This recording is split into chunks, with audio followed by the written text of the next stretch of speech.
Täna hommikul kõrvaldasime Ali Larijani. Ali Larijani on revolutsioonilise kaardiväe ülemjuhataja, mis on jõuk, kes tegelikult tänapäeval Iraani valitseb.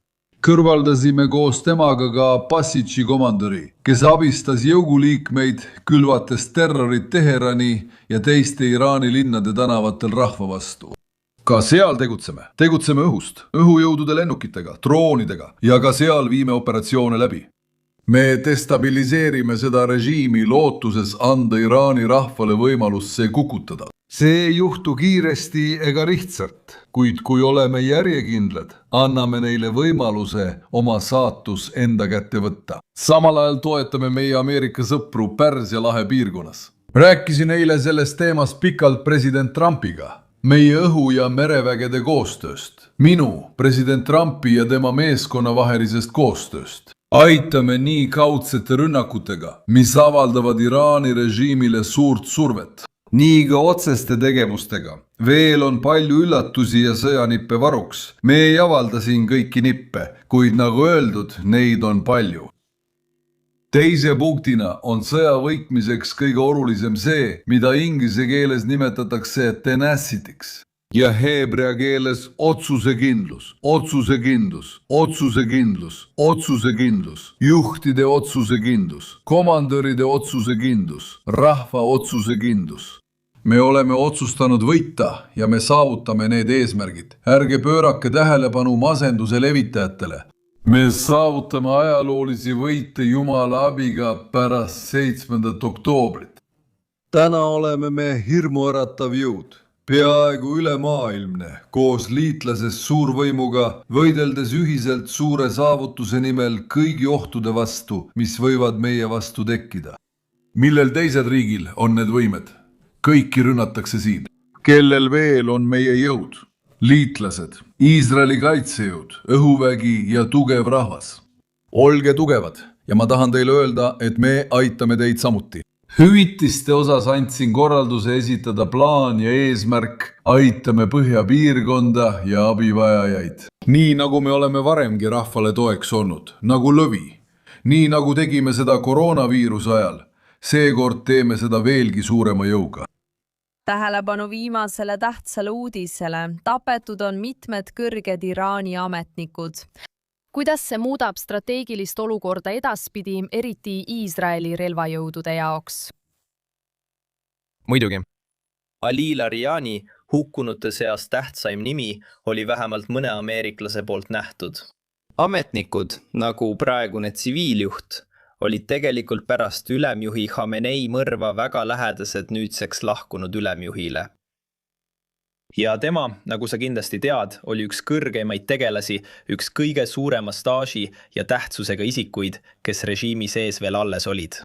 Loomulikult, kui ta nüüd tapeti, tähendab see veel üht kaotust vanas hierarhias, mille iraanlased peavad peagi asendama. Tõenäoliseks kõrgeimaks juhiks peetakse nüüd Khamenei poega Mojtabat. Kuid pole veel täpselt teada, kui raskelt ta sai vigastada selle konflikti algfaasis toimunud rünnakus. Ja seetõttu näib üsna selge, et just Iisraeli armee, võib-olla isegi rohkem kui USA armee, keskendub kogu selle režiimi ülemise kihi ülemiste kihtide kõrvaldamisele. Ma usun, et iisraellased on selgelt välja öelnud, et nad taotlevad režiimi muutust. Mitte ainult kõrgeima juhi vahetus tipus, vaid tõepoolest kogu režiimi muutmist. See on operatsiooni üks peamisi eesmärke, või vähemalt valmistatakse selleks vajalik pinnas ette. Nad kõrvaldavad neid mehi ükshaaval või vahel mitu korraga.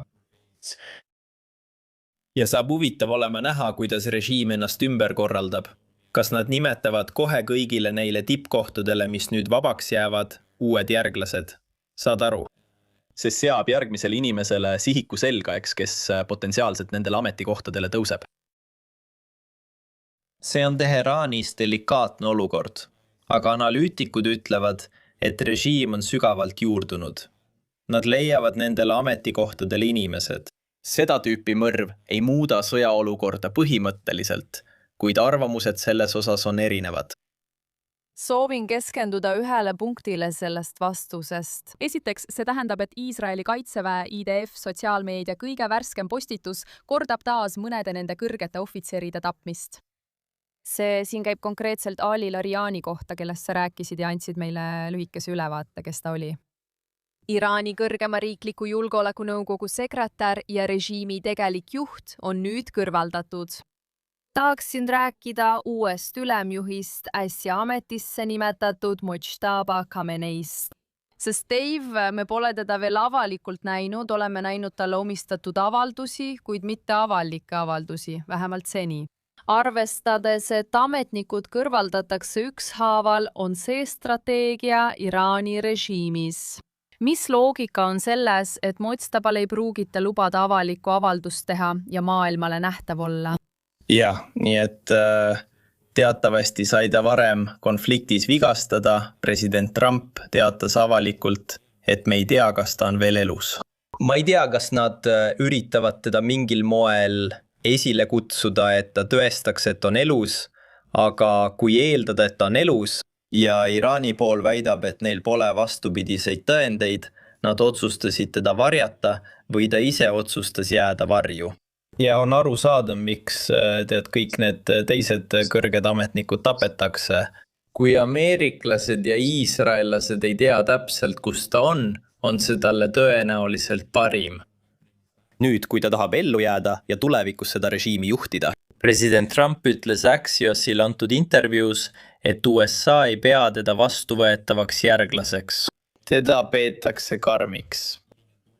Ja tead, lihtsalt ühe Khamenei teise vastu vahetamine ei ole tingimata midagi, mida president Trump saaks suure võiduna müüa. Õige, see on lihtsalt selle perekonna järgmise põlvkonna juurde liikumine. Nemad soovivad režiimis sügavamaid muutusi kui see. Aga hetkel on ta ametlikult täielikult juhtimas. Kui tõhusalt ta niite tõmbab, kas tal on praegu üldse otsustusvõimet? Teate, siin Washingtonis istudes on mul seda väga raske hinnata. Peale selle on Iraanis teabe ja andmete hankimine olnud keeruline, alates nende protestide algusest, nende katkestuste ja kõige muu tõttu. Teate, infot on raske leida. Dave, ma tahan ka rääkida sellest, et olen näinud mõningaid uudiseid, mis ütlevad, et võib-olla hakkavad Ameerika ja Iraani ametnikud uuesti omavahel rääkima või vähemalt istuvad taas läbirääkimiste laua taha. Need rünnakud toimusid esmakordselt 28. veebruaril, kui kahe riigi tuumaläbirääkimised ebaõnnestusid.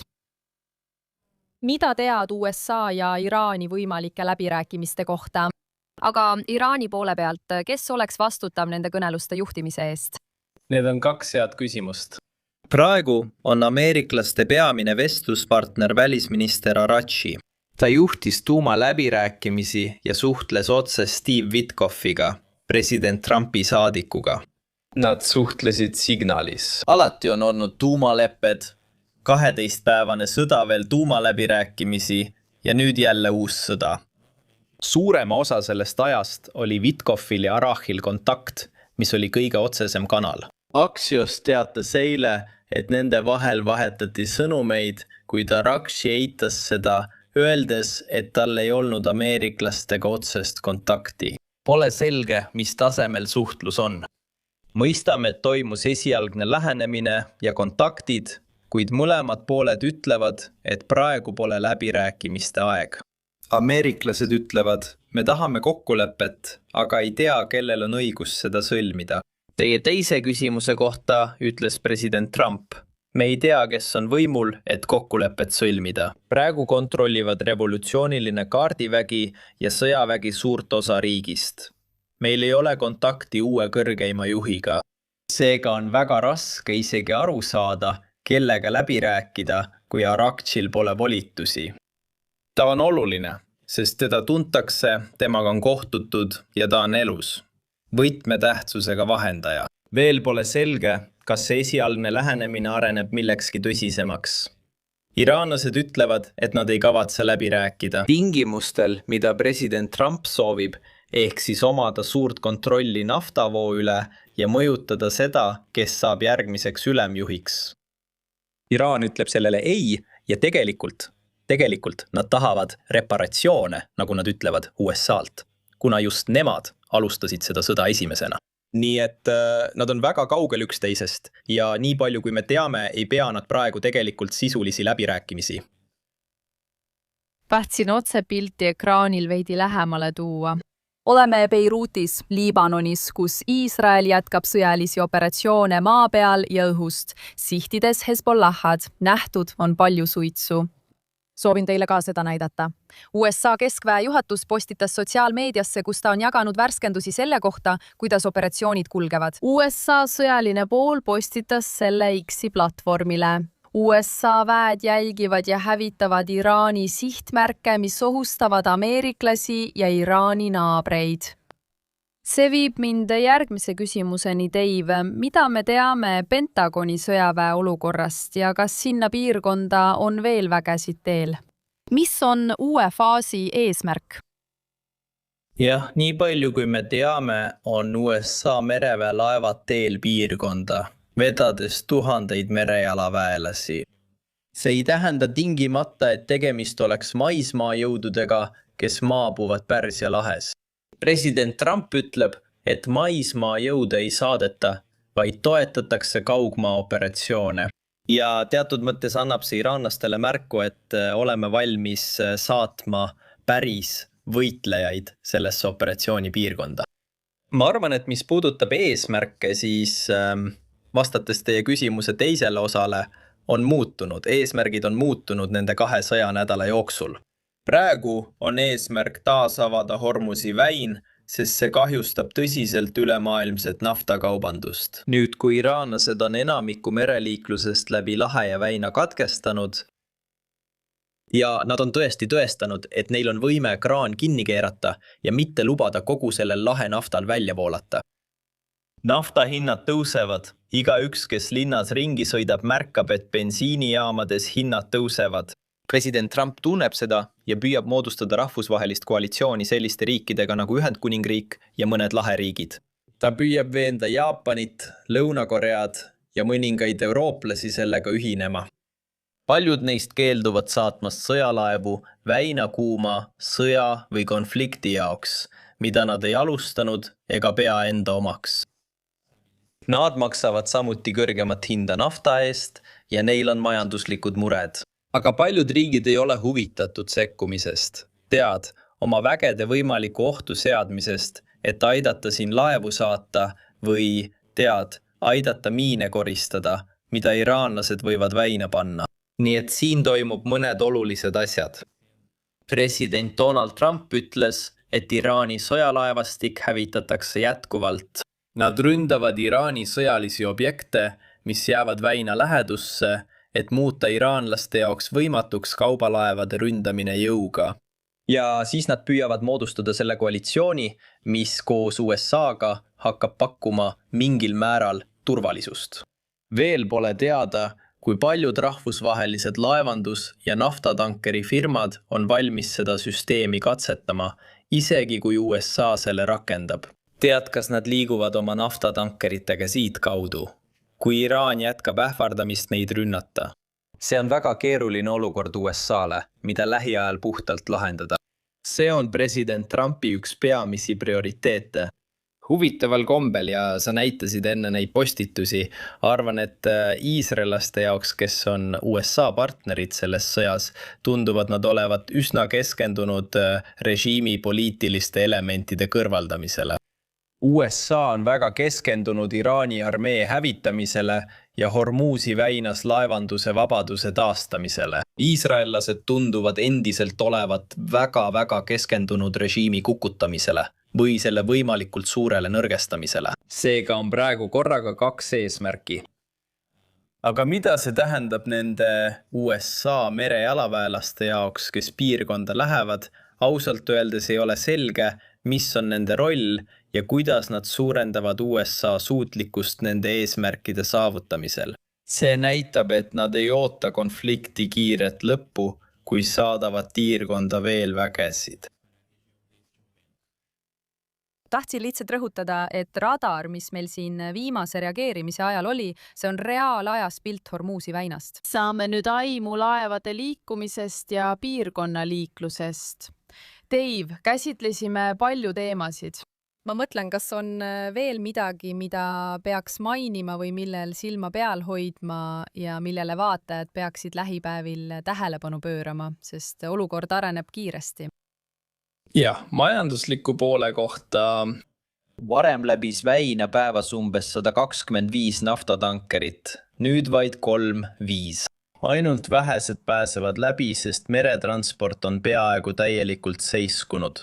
Tundub, et riigid püüavad iraanlastega teha erikokkuleppeid, et tagada oma laevadele läbipääs.